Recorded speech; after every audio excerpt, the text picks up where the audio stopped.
1. Welcome back to Mr. Parker's World History class. Today we are going to be talking about totalitarianism, and this is the first lecture in our Unit 6, Totalitarian Dictators. So while you are watching and listening to the video, you should have your totalitarianism notes number 1 up, so you can take notes on the lecture as we go through it.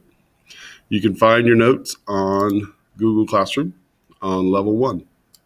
All right, so some of the items we're going to cover today, we already covered in our first introductory lesson on totalitarianism, but it's good to write them down again just so you have them. All right, so we have first our definition of totalitarianism. Okay, you guys wrote that down on Monday in our first introduction, but you need to make sure you understand what it is, so it's good to write it down again. Like that.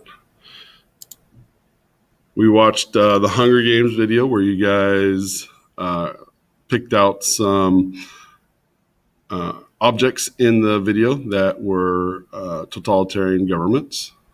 You don't need to do that again.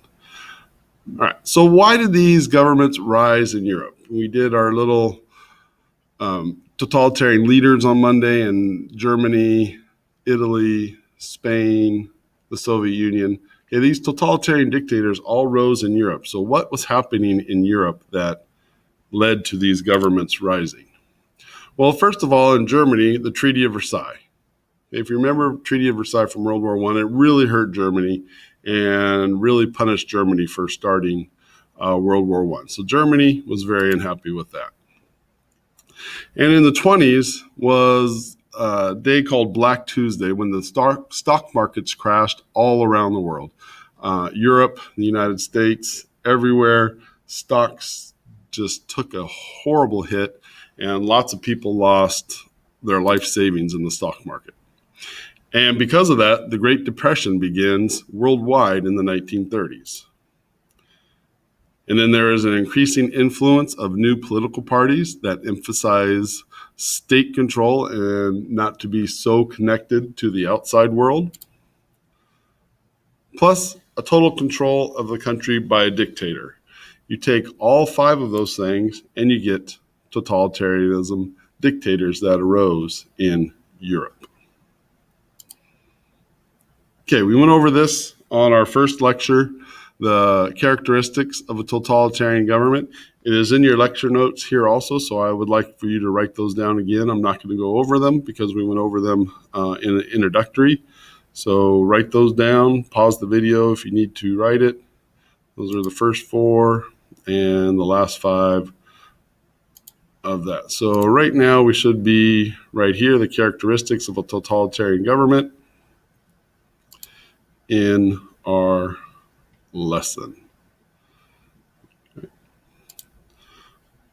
Our next slide is the Elf on the Shelf. We watched that in the introductory and why the Elf on the Shelf has characteristics of a totalitarian government. So our first leader that we're going to talk about today, just a little background on some of these leaders. His name was Joseph Stalin. And he was the leader of the Soviet Union from 1922 to 1953.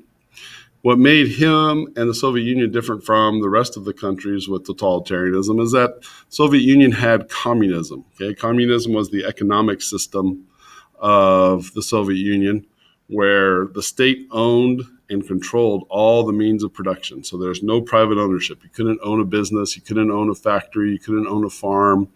Everything was owned by the government.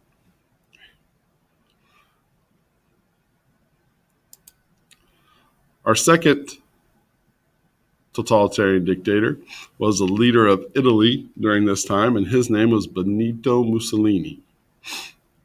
And they had fascism in Italy during this time, and Mussolini had intense nationalism. We talked about that in the elements of totalitarianism. Okay. Once again, he had total control of the government. there is more interest in the state or Italy than in individual rights. So whatever was good for Italy, it didn't matter if it was good for the people, as long as it was good for Italy.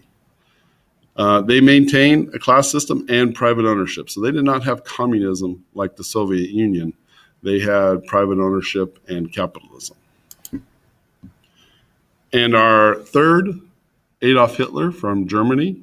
Okay, and he had extreme fascist beliefs. Okay, his party that he belonged to, political party, was called the National Socialist German Workers' Party. That's where you get the Nazis from. And what separated Hitler and the Nazis from the other totalitarian dictators was the belief that they had racial superiority over everybody. The Aryan race was the master race, and the Germans should rule over everybody. Okay? He also wanted, and this is why he started World War II, was that he believed the Germans needed living space, or called Lebensraum. So he needed to gain more land in Europe for the Aryan German master race of people. He also was different in that he had the violent hatred towards Jews and blamed them for all of Germany's problems, from losing World War I to the Depression to signing the Treaty of Versailles. So in your notes, you have a video link right here and a reading link. Okay, these are to a film and a book called 1984, and this was written by George Orwell, and it is about a fictional country in the future. He wrote it way before, but it was supposed to be in 1984, where Big Brother, you can see here, Big Brother, okay? Big Brother is watching you, is always watching you. The clip you're going to watch has a scene where he stands in front of a blinking light, and that is a video camera, and somebody in the government is always watching you in your house, out on the street. Anything you do, they are watching you to make sure that you are following the rules and doing everything right and not reading what you're supposed to be reading. You're going to see him hide a book that he's trying to hide from them. So go ahead and you can click on the video link right there. I'm not sure if it starts at the 4:37 mark, but watch the 4:37 to 6:20 mark. That's all you need to watch on there. And then there's a reading link that will pop up. When you click on it, that looks like this, and it's from Chapter 1 of George Orwell's 1984. Read through that real quick, and then you need to fill out quick write number 2 right here. Give 2 examples of how George Orwell's 1984 is using characteristics of a totalitarian leader. You can write the quick write from the video, okay? And then the summary of your note is comparing the similarities in the book 1984. That is just the chapter 1 that I have here. It's not the whole chapter 1, just a little piece of chapter 1. And the Elf on the Shelf. Okay, how do they relate and how are they the same? 1984 and the Elf on the Shelf. All right, and that will conclude our totalitarianism notes number 1. Thank you for watching.